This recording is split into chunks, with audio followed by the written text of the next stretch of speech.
Hello, RRB NTPC എക്സാമുമായിട്ട് ബന്ധപ്പെട്ട നിങ്ങളുടെ സംശയങ്ങളും അതിനുള്ള ഉത്തരങ്ങളുമാണ് നമ്മൾ ഇന്നത്തെ വീഡിയോയിൽ നോക്കാൻ പോകുന്നത്.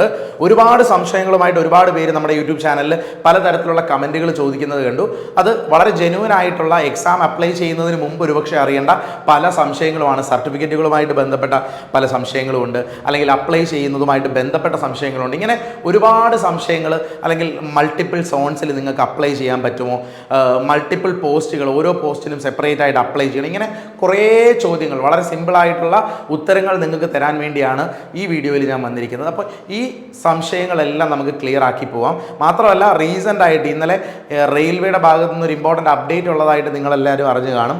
അതായത് റെയിൽവേയുടെ എക്സാമിൻ്റെ ആപ്ലിക്കേഷനിൽ, അല്ലെങ്കിൽ ഇനിഷ്യലി വന്ന നോട്ടിഫിക്കേഷനിലുള്ള ചെറിയ ചേഞ്ചുമായിട്ട് ഫോട്ടോ അപ്ലോഡ് ചെയ്യുന്നതും സിഗ്നേച്ചർ അപ്ലോഡ് ചെയ്യുന്നതുമായിട്ട് ബന്ധപ്പെട്ട് ഒരു ചേഞ്ച് വന്നതായിട്ട് നമ്മൾ അറിഞ്ഞു. അത് നിങ്ങളെല്ലാം എത്രയും പെട്ടെന്ന് അറിയിച്ചായിരുന്നു. അതുമായിട്ട് ബന്ധപ്പെട്ടും പല സംശയങ്ങളും പലരും ചോദിക്കുന്നത് കണ്ടു. അപ്പോൾ അതിൻ്റെ എല്ലാ ഉത്തരങ്ങളും നിങ്ങൾക്ക് തരാനായിട്ട് ഉദ്ദേശിക്കുന്നുണ്ട്. സോ നിങ്ങളുടെ കമൻറ്റുകളിൽ നിന്ന് തന്നെ നമുക്ക് സ്റ്റാർട്ട് ചെയ്യാം. നിങ്ങളുടെ കമൻറ്റുകളിൽ നിന്ന് തന്നെ. അപ്പോൾ ആദ്യം കണ്ടൊരു കമൻറ്റാണ്, ഒരു സോൺ മാത്രമേ അപ്ലൈ ചെയ്യാൻ പറ്റുമോ? ഒരു സോൺ മാത്രമേ അപ്ലൈ ചെയ്യാൻ പറ്റുമോ? ഉത്തരം വളരെ ക്ലിയർ ആണ്. ഒരൊറ്റ സോൺ മാത്രമേ നിങ്ങൾ അപ്ലൈ ചെയ്യാൻ പാടുള്ളൂ. അതായത് RRB ട്രിവാൻഡ്രത്തിൻ്റെ കീഴിൽ വരുന്ന സോണിലാണ് നിങ്ങൾ അപ്ലൈ ചെയ്യുന്നത് എങ്കിൽ നിങ്ങൾക്ക് ആ സോണിൽ മാത്രമേ അപ്ലൈ ചെയ്യാൻ പാടുള്ളൂ. മൾട്ടിപ്പിൾ സോണുകൾ, മറ്റ് സോണുകളിൽ വേക്കൻസീസ് ഇത്രയുണ്ട് എന്ന് പറഞ്ഞ് മറ്റ് സോണുകളിൽ പോയി നിങ്ങൾ ഒരു കാരണവശാലും അപ്ലൈ ചെയ്യാൻ നിൽക്കരുത്. അങ്ങനെ ചെയ്താൽ നിങ്ങളെ ഡീബാർ ചെയ്യുന്നതായിരിക്കും. മൾട്ടിപ്പിൾ സോൺസിൽ നിങ്ങൾ പോയി ഒരു കാരണവശാലും അപ്ലൈ ചെയ്തത്. ഒരൊറ്റ സോണിലെ ഒരു പരീക്ഷയ്ക്ക് വേണ്ടി നിങ്ങൾക്ക് അപ്ലൈ ചെയ്യാൻ പറ്റും. അതായത് RRB NTPCയുടെ ഗ്രാജുവേറ്റ് ലെവൽ എക്സാം ആണല്ലോ ഇപ്പോൾ വിളിച്ചിരിക്കുന്നത്. അപ്പോൾ അതിന് അപ്ലൈ ചെയ്യുമ്പോൾ നിങ്ങൾ RRB ഏതെങ്കിലും ഒരു RRB ആണ് സെലക്ട് ചെയ്തിരിക്കുന്നതെങ്കിൽ, RRB ട്രിവാൻഡ്രമാണ് സെലക്ട് ചെയ്തിരിക്കുന്നതെങ്കിൽ RRB ട്രിവാൻഡ്രത്ത് നിങ്ങൾ അപ്ലൈ ചെയ്യാൻ ശ്രമിക്കുക. അല്ലാതെ മറ്റു രീതിയിൽ നിങ്ങൾ അവിടെ ചെയ്തിട്ട് അടുത്തൊരു സോണും കൂടെ സെലക്ട് ചെയ്ത് അവിടെയും പോയി അപ്ലൈ ചെയ്താൽ, മൾട്ടിപ്പിൾ സോൺസിൽ അപ്ലൈ ചെയ്താൽ നിങ്ങളെ ഡീബാർ ചെയ്യുന്നതാണ്. നിങ്ങൾക്ക് ഒരു തരത്തിലും എക്സാം എഴുതാൻ പറ്റുന്നതല്ല എന്നൊരു കാര്യം നിങ്ങളെ ഓർമ്മിച്ചോളട്ടെ. രണ്ടാമത്തെ ചോദ്യം അഖിൽ രാജാണ് ചോദിച്ചത്, അപ്ലൈ ചെയ്യുന്ന സോണിലാണോ എക്സാം ഉണ്ടാവുക? ഇതിന് ക്ലിയർ ആയിട്ടുള്ള എക്സാം ഉത്തരം കിട്ടണമെങ്കിൽ നമുക്ക് ഈ പ്രാവശ്യം എക്സാം കണ്ടക്ട് ചെയ്യുന്ന എക്സാം വെൻഡർ ആരാണ്, കണ്ടക്ട് ചെയ്യുന്നവർക്ക് ഇതിൻ്റെ റിയൽ ആൻസർ പറയാൻ പറ്റൂ. നോർമലി നിങ്ങൾ 2 സ്റ്റേജുകളുള്ള പരീക്ഷയാണ് റെയിൽവേയുടെ നമുക്കറിയാം. അപ്പോൾ സ്റ്റേജ് 1 ഒരു പക്ഷേ നിങ്ങൾക്ക് നമ്മളുടെ നാട്ടിൽ തന്നെ, നിങ്ങളുടെ നാട്ടിൽ തന്നെ, അല്ലെങ്കിൽ കേരളത്തിൽ തന്നെ നിങ്ങൾ വെക്കുന്ന പ്രിഫേർഡ് ആയിട്ടുള്ള ലൊക്കേഷൻ തന്നെ കിട്ടാം. സ്റ്റേജ് 2 വരുമ്പോൾ നിങ്ങൾ മാക്സിമം ആ സോണിൽ പോയി തന്നെ പരീക്ഷ എഴുതേണ്ടി വരും. ഇങ്ങനൊരു കാര്യമേ നമുക്ക് പറയാൻ പറ്റൂ. എന്നിരുന്നാലും ഇതിൽ ചേഞ്ചുകൾ ഉണ്ടായേക്കാം. ഒരു പക്ഷേ ഈ പറയുന്ന കാര്യത്തിന് ചേഞ്ചുകൾ ഉണ്ടായേക്കാം. ചിലപ്പം സ്റ്റേജ് 1 തന്നെ നിങ്ങൾ ആ വെച്ചിരിക്കുന്ന സോണോടായിട്ട് ബന്ധപ്പെട്ട സ്ഥലത്ത് പോയി എക്സാം എഴുതേണ്ടി വരും എന്നൊരു കാര്യം കൂടി പറഞ്ഞോട്ടെ. അത് പൂർണ്ണമായിട്ടും നമുക്ക് എക്സാം വെൻഡറുമായിട്ട് ബന്ധപ്പെട്ട് അവർ ഡിസൈഡ് ചെയ്യുന്ന കാര്യമാണ്. സോ നമുക്ക് ഇപ്പോൾ അതിൻ്റെ ക്ലിയർ ആയിട്ടുള്ളൊരു ഉത്തരം പറയാൻ പറ്റില്ല. അടുത്തൊരു ചോദ്യമാണ് സുജേഷാണ് ചോദിച്ചത്, ഒരാൾക്ക് ഗ്രാജുവേറ്റും അണ്ടർ ഗ്രാജുവേറ്റും അപ്ലൈ ചെയ്യാൻ സാധിക്കുമോ എന്നുള്ളത്. തീർച്ചയായിട്ടും ഇത് ഒരുപാട് പേര് ചോദിച്ചൊരു ചോദ്യമാണ്. ഇപ്പോൾ RRB NTPC വിളിച്ചിരിക്കുന്നത് ആ ഗ്രാജുവേറ്റ് ലെവൽ പോസ്റ്റ് മാത്രമാണ്. ഇത് നിങ്ങൾക്ക് അപ്ലൈ ചെയ്യാൻ സാധിക്കും. ഇനിയും ഡിഗ്രി ഉള്ള ആളാണെങ്കിൽ അടുത്ത +2 ലെവൽ നോട്ടിഫിക്കേഷൻ വരുമ്പം അതും നിങ്ങൾക്ക് അപ്ലൈ ചെയ്യാൻ സാധിക്കും. രണ്ടും സെപ്പറേറ്റ് ആയിട്ട് അപ്ലൈ ചെയ്യാൻ സാധിക്കുന്നതാണ്. 2019 NTPC നോട്ടിഫിക്കേഷൻ വിളിച്ചപ്പം ഇത് രണ്ടും ഒരുമിച്ചായിരുന്നു ആക്ച്വലി വിളിച്ചത്. അപ്പോൾ രണ്ടും അവർക്ക് എലിജിബിൾ ആയിരുന്നു. 2 ലെവലിലുള്ള പോസ്റ്റുകൾക്കും എലിജിബിൾ ആയിരുന്നു. സോ അതുപോലെ തന്നെ ഗ്രാജുവേറ്റ് ലെവലിലും +2 ലെവലിലും സെപ്പറേറ്റ് ആയിട്ട് 2 ആപ്ലിക്കേഷനാണ് സ്റ്റാർട്ട് ചെയ്യുന്നത്. അതുകൊണ്ട് തന്നെ രണ്ടിനും നിങ്ങൾക്ക് അപ്ലൈ ചെയ്യാൻ പറ്റും. നേരത്തെ പറഞ്ഞതുപോലെ അല്ല, രണ്ടിനും ഗ്രാജുവേറ്റ് ലെവലിൽ നിങ്ങൾ അപ്ലൈ ചെയ്തോളുക. ഇനി +2 ലെവൽ വരുമ്പോൾ, നോട്ടിഫിക്കേഷൻ ഇപ്പോൾ വരുമ്പം അതിന് നിങ്ങൾക്ക് സെപ്പറേറ്റ് ആയിട്ട് അപ്ലൈ ചെയ്യാൻ സാധിക്കുന്നതാണ്. അത് ഒരുപാട് പേർക്കുള്ളൊരു ഉത്തരമാണെന്ന് കരുതുന്നു. സുജേഷ് ആണ് ചോദിച്ചത്. പിന്നെ അമൽജിത്ത് ഒരു ചോദ്യം ചോദിച്ചത്, നിലവിൽ കേരള ഗവൺമെൻറ് എംപ്ലോയി ആയിട്ടുള്ള ഒരാൾക്ക് RRB അപ്ലൈ ചെയ്യാൻ NOC വേണ്ടി വരുമോ? RRB അപ്ലൈ ചെയ്യുന്ന സമയത്ത് നിങ്ങൾക്ക് NOC വേണ്ടി വരില്ല.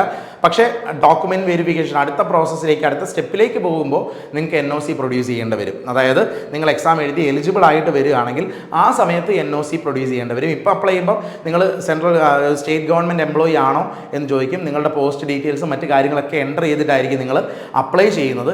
കറൻ്റ്ലി NOC അല്ല വേണ്ടത്. ഇപ്പോൾ NOCയുടെ ആവശ്യം ഉണ്ടാവില്ല. ഇപ്പോൾ നിങ്ങൾക്ക് ഡീറ്റെയിൽസ് എൻ്റർ ചെയ്തിട്ട് നിങ്ങൾക്ക് അപ്ലൈ ചെയ്യാൻ സാധിക്കുന്നതാണ്. NOC പിന്നീട് നിങ്ങൾ എക്സാം ക്ലിയർ ചെയ്യുന്നതനുസരിച്ചിട്ടായിരിക്കും വേണ്ടത്. ആദർശ് കെ ചോദിച്ചൊരു ചോദ്യം, എനിക്ക് ബേസിക് മാത്രമേ അറിയൂ, പഠിച്ചെടുക്കാൻ പറ്റുമോ? ഇതാണ് ചോദ്യം. മാത്സ് എനിക്ക് ബേസിക്സ് മാത്രമേ അറിയൂ, പഠിച്ചെടുക്കാൻ പറ്റുമോ? ചോദ്യത്തിൻ്റെ ഉത്തരം പഠിച്ചെടുക്കാൻ പറ്റുമോ എന്നുള്ളതാണെങ്കിൽ പഠിച്ചെടുക്കാൻ തീർച്ചയായിട്ടും പറ്റും. അത് ഒരു ആവറേജ് ആയിട്ട് ഒരു കാര്യം പറഞ്ഞാൽ മനസ്സിലാക്കാൻ എബിലിറ്റി ഉള്ള സ്റ്റുഡൻ്റ് ആണെങ്കിൽ അവർക്ക് പഠിച്ചെടുക്കാൻ പറ്റുന്നേ ഉള്ളൂ. പക്ഷേ അതിന് വേണ്ട എഫേർട്ട് നിങ്ങൾ ഇടണം, കൃത്യമായിട്ടുള്ള എഫേർട്ട് ഇടണം. ആഗ്രഹം മാത്രം പോരാ, ആഗ്രഹമുള്ളവർക്ക് ആഗ്രഹം അങ്ങനെ കീപ്പ് ചെയ്യാം, പക്ഷേ അതിനുള്ള എഫേർട്ട് ഇട്ടാൽ മാത്രമേ നിങ്ങൾക്ക് പഠിച്ചെടുക്കാൻ പറ്റൂ. സോ എഫേർട്ട് ഇടാൻ റെഡി ആണെങ്കിൽ നിങ്ങൾക്ക് പഠിച്ചെടുക്കാൻ പറ്റും. ഒരുപാട് ഓപ്ഷൻസ് ഉണ്ട്, ക്ലാസ്സസ് നിങ്ങൾക്ക് പല ക്ലാസ്സുകൾ അവൈലബിൾ ആണ്. അപ്പോൾ നിങ്ങൾക്ക് ഏറ്റവും കംഫർട്ടബിൾ ആയിട്ടുള്ള ക്ലാസ് ഫോളോ ചെയ്ത് പഠിക്കാൻ സാധിക്കുന്നതാണ്. ദിശ അക്കാഡമിയിൽ തന്നെ ഫ്രീ യൂട്യൂബ് ക്ലാസ്സസ് ഉൾപ്പെടെ നിങ്ങൾക്ക് പ്രൊവൈഡ് ചെയ്യുന്നുണ്ട്. സോ അത് നോക്കി തന്നെ നിങ്ങൾക്ക് ബേസിക്സ് പഠിച്ചു പോകാൻ പറ്റുമല്ലോ. സോ പഠിച്ചെടുക്കാൻ പറ്റുമോ എന്നുള്ളത് നിങ്ങളെ സംബന്ധിച്ച് നിങ്ങൾ എടുക്കേണ്ട ഡിസിഷൻ. നിങ്ങൾ അതിനുവേണ്ടി എഫേർട്ട് ഇടാൻ റെഡി ആണെങ്കിൽ പഠിച്ചെടുക്കാൻ സാധിക്കുന്നേ ഉള്ളൂ. തീർച്ചയായിട്ടും ഫ്രം ബേസിക്സ് മാത്സ് പഠിക്കുക, മാക്സിമം നമ്പർ ഓഫ് ക്വസ്റ്റ്യൻസ് ചെയ്യുക. ഇങ്ങനൊരു വർക്ക് നിങ്ങളുടെ ഭാഗത്തുണ്ടാവുകയാണെങ്കിൽ ഉറപ്പായിട്ടും നിങ്ങൾക്ക് പഠിച്ചെടുക്കാൻ പറ്റുന്നതേ ഉള്ളൂ. ഓക്കെ, അടുത്തത് പെയ്ഡ് ക്ലാസ്സിൽ ജോയിൻ ചെയ്യാൻ റേറ്റ് എത്രയാണെന്ന് പറയാമോ? പെയ്ഡ് ക്ലാസ്സുമായിട്ട് ബന്ധപ്പെട്ടാണ് ചോദിച്ചത്, നമ്മുടെ ഓൺലൈൻ കോഴ്സുമായിട്ട് ബന്ധപ്പെട്ടാണ് ചോദിച്ചത്. ഗില്ലി അതുപോലെ ഡിവൈൻ ജേർണി ചോദിച്ചത് ന്യൂ NTPC ബാച്ച് സ്റ്റാർട്ട് ചെയ്യുന്നുണ്ടോ, ഇവിടെ ദിയ ഓൺലൈൻ ക്ലാസ് എടുത്ത് പഠിച്ച ജോബ് കിട്ടാൻ വല്ല ചാൻസും ഉണ്ട്. ഇങ്ങനെ 3 ചോദ്യങ്ങൾ. ഇത് ഓൺലൈൻ കോഴ്സുമായിട്ട് ബന്ധപ്പെട്ടതായതുകൊണ്ടാണ് ഇത് 3 ഞാൻ ഒരുമിച്ച് വെച്ചത്. അപ്പോൾ ഈ 3 കമൻസിനും പറയാനുള്ള ഉത്തരം, നമുക്ക് ഏറ്റവും പുതിയ online NTPC batch just start ചെയ്ത് അതിനകത്ത് ക്ലാസ്സസ് ജസ്റ്റ് സ്റ്റാർട്ട് ചെയ്തിട്ടുണ്ട്. ഞാൻ കെമിസ്ട്രിയുടെ ഫസ്റ്റ് ഇൻട്രൊഡക്ഷൻ ക്ലാസ്, ആ ഒരു ഫസ്റ്റ് ക്ലാസ് ആപ്പിനകത്ത് എടുത്തിട്ടുണ്ട്. നമ്മുടെ ദിശ ലേണിംഗ് എന്ന് പറയുന്ന ആപ്പിനകത്താണ് ക്ലാസ് വരുന്നത്.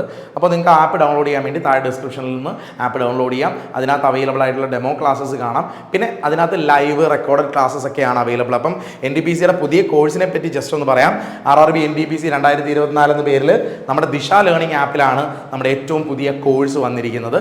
ഈ കോഴ്സ് ജസ്റ്റ് സ്റ്റാർട്ടഡ് ആണ്. മാത്സിൻ്റെ ക്ലാസ് എല്ലാത്തിൻ്റെയും ഫസ്റ്റ് ഇൻട്രൊഡക്ഷൻ ക്ലാസ് മാത്രമാണ് ആയിട്ടുള്ളത്. അപ്പോൾ അത് ജോയിൻ ചെയ്ത് നിങ്ങൾക്ക് പ്രിപ്പയർ ചെയ്യാം. കുറേ ഫീച്ചേഴ്സ് അതിനകത്ത് വരുന്നുണ്ട്. 300+ ലൈവ് ക്ലാസ് വരുന്നുണ്ട്. അതുപോലെ തന്നെ 200+ റെയിൽവേയുടെ ഫൗണ്ടേഷൻ കോഴ്സ് ഇപ്പോഴേ അതിനകത്ത് ഇൻബിൽറ്റ് ആയിട്ട് നിങ്ങൾക്ക് അവൈലബിൾ ആണ്. ഇത് കോംപ്ലിമെൻ്ററി ആയിട്ട് നിങ്ങൾക്ക് ലഭിക്കുന്നതാണ്. അത് റെക്കോർഡഡ് ആയിട്ട് നേരത്തെ എടുത്ത് വെച്ച ഫൗണ്ടേഷൻ കോഴ്സാണ്, അത് അവൈലബിൾ ആണ്. അതുപോലെ PDF സ്റ്റഡി മെറ്റീരിയൽസ് നിങ്ങൾക്ക് കിട്ടും, മോക്ക് എക്സാംസ് കിട്ടും, മെൻറ്റർ സപ്പോർട്ട്, നിങ്ങളുടെ സംശയങ്ങൾ തീർക്കാൻ വേണ്ടി നിങ്ങൾക്ക് അതിനകത്ത് ആ ബാച്ചിൽ ഒരു മെൻറ്ററിനെയും പ്രൊവൈഡ് ചെയ്യുന്നതാണ്. അപ്പോൾ ഇത്രയും ഫീച്ചേഴ്സ് ഉള്ള ഈ ബാച്ചിൽ ജോയിൻ ചെയ്യാൻ താല്പര്യമുള്ളവർ ദിശ അക്കാഡമിയുടെ നമ്പർ താഴെ ഡിസ്ക്രിപ്ഷനിലുണ്ട്, നമ്പർ എടുത്തൊന്ന് കോൺടാക്ട് ചെയ്തോളുക. ഓക്കെ, അടുത്ത ചോദ്യം പറയട്ടെ. OBC ആണ്, പക്ഷേ ജനറൽ കാറ്റഗറിയിൽ അപ്ലൈ ചെയ്യാൻ പറ്റില്ലേ?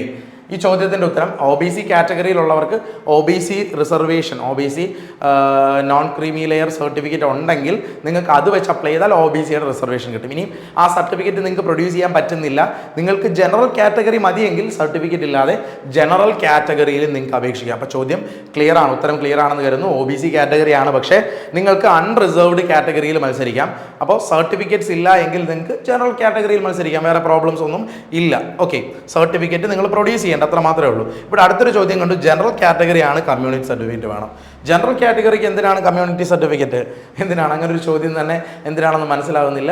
ജനറൽ കാറ്റഗറി ആണെങ്കിൽ നിങ്ങൾക്ക് റിസർവേഷൻ ഇല്ല, മറ്റ് ആനുകൂല്യങ്ങളില്ല. സോ നിങ്ങൾ സെപ്പറേറ്റ് ഒരു സർട്ടിഫിക്കറ്റ് നിങ്ങൾ പ്രൊഡ്യൂസ് ചെയ്യേണ്ട. എന്തിൻ്റെ കമ്മ്യൂണിറ്റി സർട്ടിഫിക്കറ്റിൻ്റെ കാര്യമാണ് നിങ്ങൾ പറയുന്നത്? ജനറൽ കാറ്റഗറിക്ക് യാതൊരു തരത്തിലുള്ള സർട്ടിഫിക്കറ്റിൻ്റെയും ആവശ്യമില്ല. ഓക്കെ, അടുത്ത പ്രബീഷ് KM ചോദിച്ചു, SC community certificate 2019 RRB apply ചെയ്യുമ്പോൾ എടുത്തതുണ്ട്, അത് മതിയോ? SC ST കമ്മ്യൂണിറ്റി സർട്ടിഫിക്കറ്റിൻ്റെ വാലിഡിറ്റി ലൈഫ് ലോങ് ആണ്. സോ ആ സർട്ടിഫിക്കറ്റ് തന്നെ നിങ്ങൾക്ക് മതിയാവും. SC കാറ്റഗറി ആണെങ്കിൽ community certificate life long validity ഉള്ളതാണ്. സോ അത് നിങ്ങൾക്ക് യൂസ് ചെയ്യാൻ സാധിക്കുന്നതാണ്. ആ ഒരു സർട്ടിഫിക്കറ്റ് നിങ്ങൾക്ക് യൂസ് ചെയ്യാൻ സാധിക്കുന്നതാണ്. അതേസമയം OBC കാറ്റഗറി ആണെങ്കിൽ നിങ്ങൾ non creamy layer certificate produce ചെയ്യുമ്പോൾ അതിൻ്റെ വാലിഡിറ്റി, OBCയുടെ സർട്ടിഫിക്കറ്റ് നിങ്ങൾ പ്രൊഡ്യൂസ് ചെയ്യുമ്പോൾ അതിൻ്റെ വാലിഡിറ്റി എന്ന് പറയുന്നത് 3 ഇയർ ആണ്. എന്നാലും ഓരോ വർഷത്തേക്കും നിങ്ങൾ സർട്ടിഫിക്കറ്റ് എടുത്ത് വെക്കുക. 1 ഇയർ വാലിഡിറ്റിയാണ് പലയിടത്തും കരുതുന്നത്. സോ എല്ലാ വർഷവും 1 ഇയറിനുള്ളിലുള്ളതാണെങ്കിൽ റെഡിയാക്കി വെക്കുക. OBC കാറ്റഗറി ആണെങ്കിൽ SC STക്ക് ലൈഫ് ലോങ് വാലിഡിറ്റിയാണ്, അതുകൊണ്ട് ആ സർട്ടിഫിക്കറ്റ് തന്നെ നിങ്ങൾക്ക് മതിയാവും. അടുത്ത നൂൺ എന്ന് പറയുന്ന അക്കൗണ്ടിലുള്ള ആളാണ്. ഇതൊരു എക്സാം ആണോ അല്ലെങ്കിൽ പ്രിലിംസ് മെയിൻസ് അങ്ങനെ ഉണ്ടോ? ഇത് ഒരു എക്സാം അല്ല, ഇത് CBT 1 ഉണ്ട്. NTPC എന്ന് പറയുന്നത് CBT 1 ഉണ്ട്, CBT 2 ഉണ്ട്. അതായത് കമ്പ്യൂട്ടർ ബേസ്ഡ് ടെസ്റ്റ് 1 പ്രിലിംസ് ആയിട്ട് കരുതാം. ആ പ്രിലിംസ് പാസ്സാവുന്നവർക്കാണ് സ്റ്റേജ് 2 CBT 2 മെയിൻസ് എക്സാം. അങ്ങനെ 2 സ്റ്റേജ് പരീക്ഷയാണെങ്കിലും 2 സ്റ്റേജിനും ഒരേ സിലബസ് തന്നെയാണ് വരുന്നത്. അതായത് maths reasoning, general science, general awareness. ഈ കാര്യങ്ങൾ തന്നെയാണ് സ്റ്റേജ് 1-ലും സ്റ്റേജ് 2-ലും വരുന്നത്. നമ്പർ ഓഫ് ക്വസ്റ്റ്യനിൽ വരുന്ന ചെറിയ മാറ്റം മാത്രമേ ഇതിനകത്തുള്ളൂ. ക്വസ്റ്റ്യൻസിൻ്റെ എണ്ണത്തിൽ ആദ്യത്തെ സ്റ്റേജിൽ 100 ചോദ്യങ്ങളും രണ്ടാമത്തെ സ്റ്റേജ് എത്തുമ്പോൾ അതിൻ്റെ സമയത്ത് 120 ചോദ്യങ്ങളുമായിട്ട് ചെറിയൊരു ഡിഫറൻസ് മാത്രമേ ഉള്ളൂ. അപ്പോൾ എക്സാം പാറ്റേണിനെ പറ്റിയാണ് ഇവിടെ പറഞ്ഞത്. അടുത്തത് മലയാളം ബുക്ക് ഏതാ നല്ലത്? ഇങ്ങനൊരു ചോദ്യം കണ്ടപ്പോൾ ഇത് അഡ്രസ്സ് ചെയ്യണം എന്ന് കരുതി. മലയാളം ബുക്ക് NTPC പോലെ ഒരു എക്സാം ക്ലിയർ ചെയ്യാൻ, റെയിൽവേയുടെ എക്സാം ക്ലിയർ ചെയ്യാൻ നിങ്ങൾ മലയാളത്തിലുള്ള ഒരു ബുക്ക് എനിക്ക് സജസ്റ്റ് ചെയ്യാനില്ല എന്നുള്ളതാണ് ഫാക്റ്റ്. ഈ മലയാളത്തിൽ ഒരു ബുക്ക് എനിക്ക് സജസ്റ്റ് ചെയ്യാനില്ല. മലയാളത്തിൽ ഏതെങ്കിലും ബുക്കുകൾ അവൈലബിൾ ആയിരിക്കും, പക്ഷേ നിങ്ങൾക്ക് തീർച്ചയായിട്ടും ഉപയോഗപ്പെടുന്ന ഒരു ബുക്ക് വേണം പറയാൻ. അതുകൊണ്ട് അങ്ങനെ ഒരു ബുക്കില്ല. ക്വാളിറ്റി ഉള്ള, എക്സാമിന് ക്ലിയർ ചെയ്യാൻ നിങ്ങളെ ഹെൽപ്പ് ചെയ്യുന്ന തരത്തിലുള്ള ഒരു ബുക്ക് എനിക്ക് സജസ്റ്റ് ചെയ്യാനില്ല. ഇനി ഒരു പക്ഷേ നിങ്ങൾക്ക് ഇംഗ്ലീഷിലുള്ള ബുക്കുകളാണെങ്കിൽ ആ ബുക്കുകൾ, ഏതൊക്കെ ബുക്കുകൾ പഠിക്കാൻ പറ്റുമെന്ന് പറയുന്നത് ഞാനൊരു വീഡിയോ ചെയ്തിട്ടുണ്ട്. അതുപോലെ ദിശ അക്കാഡമിയുടെ യൂട്യൂബ് ചാനലിൽ ഒരുപാട് വീഡിയോസ് ചെയ്തിട്ടുണ്ട്. ഓരോ സബ്ജക്ട്സിനും ഏതൊക്കെ ബുക്കാണ് വേണ്ടത്, ഏതൊക്കെ ബുക്ക് എടുത്ത് പഠിക്കണം തുടങ്ങിയ കാര്യങ്ങളൊക്കെ എടുത്ത് പറഞ്ഞൊരു വീഡിയോ ചെയ്തിട്ടുണ്ട്. ആ വീഡിയോയുടെ ലിങ്ക് ഞാൻ മുകളിൽ വെച്ചിരിക്കുന്നതായിരിക്കും, ഐ ബട്ടണിൽ വെക്കുന്നതാണ്. സോ നിങ്ങൾ അത് കണ്ടിട്ട് നോക്കുക, അത് കണ്ടിട്ട് ആ ഓരോ ബുക്സും എടുത്ത് പഠിക്കുക. അപ്പോൾ ബുക്സ് വെച്ച് പഠിക്കുന്നത് എങ്ങനെയാണ് എന്ന് സംശയമുള്ളവർക്ക് ആ വീഡിയോ കാണാം. അതിൻ്റെ കൂടെ ഒരു കാര്യം കൂടി പറയട്ടെ, നിങ്ങൾക്കൊരു ബേസ് ഇല്ലാത്ത ആളാണ്, ഫണ്ടമെന്റൽസ് ക്ലിയർ അല്ല, മാത്സ് നിങ്ങൾ റെയിൽവേയുടെയും SSCയുടെയും ഒക്കെ പാറ്റേണിലല്ല പഠിച്ചു വന്നത്, റീസണിങ്ങും GKയും എല്ലാം റെയിൽവേ SSCയുടെ ഒരു ബേസ് ഇല്ലാത്ത ഒരാളെ സംബന്ധിച്ചും ഒരു കാരണവശാലും അയാൾ ഒരു ബുക്ക് നോക്കി പഠിക്കരുത് എന്നാണ് എൻ്റെ സജഷൻ. കാരണം ഇതിന് പഠിക്കേണ്ട അതേതായ മെത്തേഡ്സ് ഉണ്ട്. നിങ്ങൾ ട്രഡീഷണൽ മെത്തേഡ്സിൽ പഠിച്ചിരിക്കുന്ന ആൾക്കാരാണെങ്കിൽ ഒരു കാരണവശാലും ടെക്സ്റ്റ് ബുക്ക് നോക്കി വർക്ക് ചെയ്താൽ നിങ്ങൾക്ക് എക്സാം ക്ലിയർ ചെയ്യാൻ അത് ഹെൽപ്പ് ചെയ്യില്ല. പക്ഷേ നിങ്ങൾ ഏതെങ്കിലും ഓൺലൈൻ കോഴ്സുകൾ കൃത്യമായ SSC റെയിൽവേ എക്സാമിന് പഠിപ്പിക്കുന്ന സ്ഥാപനങ്ങളോ അല്ലെങ്കിൽ ദിശ അക്കാഡമിയുടെ കോഴ്സൊക്കെ എടുത്ത് പഠിച്ചവരാണെങ്കിൽ പോലും അവർക്കൊക്കെ നിങ്ങളൊരു ടെക്സ്റ്റ് ബുക്കുകൾ എടുത്ത് വർക്കൗട്ട് ചെയ്യുകയാണെങ്കിൽ യൂസ്ഫുൾ ആകും. പക്ഷേ ബേസിക്സ് ഇല്ലാതെ, ഫണ്ടമെന്റൽസ് ഇല്ലാതെ നിങ്ങളൊരു ടെക്സ്റ്റ് ബുക്ക് വെച്ച് തുടങ്ങാമെന്ന് വിചാരിച്ചാൽ ഒരു പക്ഷേ നിങ്ങൾക്ക് അത് യൂസ്ഫുൾ ആവില്ല, നിങ്ങൾക്ക് ചെയ്തെടുക്കാൻ പറ്റുന്നുണ്ടാവില്ല. ആദ്യം ഫണ്ടമെന്റൽസ് ക്ലിയർ ആക്കുക. മാത്സ് ഉൾപ്പെടെ, റീസണിങ് ഉൾപ്പെടെ ഫണ്ടമെന്റൽ ടോപ്പിക്സ് യഥാർത്ഥ നമ്മുടെ എക്സാമിന് ചെയ്യേണ്ട രീതിയിലുള്ള ഒരു അവയർനെസ്സോട് പഠിപ്പിക്കാൻ പറ്റുന്ന ഒരു ഫാക്കൽറ്റി നിങ്ങളെ പഠിപ്പിച്ചെടുത്ത് കഴിഞ്ഞെങ്കിൽ മാത്രം ടെക്സ്റ്റ് ബുക്കിനെ ഡിപ്പെൻഡ് ചെയ്യാം. അത് നിങ്ങൾ ഇനി ഒരു പക്ഷേ അങ്ങനെ കുറച്ച് ആൾക്കാർക്ക് സംഭവിച്ചിട്ട് എന്നെ വിളിച്ച് സംസാരിച്ചിട്ടുണ്ട്. ടെക്സ്റ്റ് ബുക്കിൻ്റെ വീഡിയോ കണ്ടിട്ട് അവരാദ്യം പോയി ടെക്സ്റ്റ് ബുക്ക് വാങ്ങി, പക്ഷേ ആ ടെക്സ്റ്റ് ബുക്ക് അവർക്ക് ഫോളോ ചെയ്യാൻ പറ്റുന്നില്ല. കാരണം ടെക്സ്റ്റ് ബുക്ക് നോക്കി എല്ലാ മെത്തേഡുകളും പഠിക്കാൻ പറ്റുന്നതായിരിക്കില്ല ഒരു പക്ഷേ. അല്ലെങ്കിൽ ടെക്സ്റ്റ് ബുക്കിലുള്ള മെത്തേഡുകൾ കൂടുതലും കൺവെൻഷണൽ മെത്തേഡ്സ് ആയിരിക്കും. ആ മെത്തേഡ് വെച്ച് പഠിച്ചാൽ നമുക്ക് കൃത്യം സമയത്തിനുള്ളിൽ എക്സാം ക്ലിയർ ചെയ്യാൻ പറ്റില്ല. സോ ഇനിഷ്യലി തന്നെ ടെക്സ്റ്റ് ബുക്കിനെ ഡിപ്പെൻഡ് ചെയ്യാതെ ഇനിഷ്യലി ഒരു ബേസിക് കോഴ്സ് ഡിപ്പെൻഡ് ചെയ്ത് ആ കോഴ്സിൽ നിന്ന് നിങ്ങൾ പ്രിപ്പയർ ചെയ്ത് ഫണ്ടമെന്റൽസ് ക്ലിയർ ആക്കിയ ശേഷം ആ പറഞ്ഞിരിക്കുന്ന ടെക്സ്റ്റ് ബുക്സ് യൂസ് ചെയ്ത് പ്രിപ്പയർ ചെയ്യുക. ഇതാണ് ഞാൻ സജസ്റ്റ് ചെയ്യുന്നൊരു മെത്തേഡ്. അതിനായിട്ട് തന്നെയാണ് നേരത്തെ ഞാൻ പറഞ്ഞ NTPC കോഴ്സ് സ്റ്റാർട്ട് ചെയ്യുന്നുണ്ട്. ദിശ അക്കാഡമിയുടെ NTPCയുടെ പുതിയ ഓൺലൈൻ കോഴ്സ് സ്റ്റാർട്ട് ചെയ്യുന്നുണ്ട്. ആ കോഴ്സിൽ താല്പര്യമുള്ള ആൾക്കാർക്കാണെങ്കിൽ ജോയിൻ ചെയ്യാം. മാത്രമല്ല ഓഫ്ലൈൻ കോഴ്സുകളും ദിശ അക്കാഡമിയുടെ എല്ലാ ബ്രാഞ്ചസിലും പുതിയ ബാച്ചുകൾ സ്റ്റാർട്ട് ചെയ്തിട്ടുണ്ട്.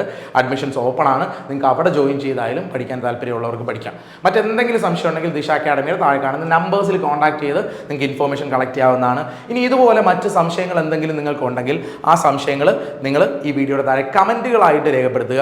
അപ്പോൾ അതിനുള്ള ഉത്തരം നിങ്ങൾക്ക് വേണ്ടി കിട്ടുന്നതായിരിക്കും. അപ്പോൾ ഈ പറഞ്ഞ ഇത്രയും കമൻസിൻ്റെ റിയാക്ഷൻ അല്ലെങ്കിൽ അതിൻ്റെ ഉത്തരം നിങ്ങൾക്ക് യൂസ്ഫുൾ ആയെന്ന് കരുതുന്നു. Thank you for watching the video.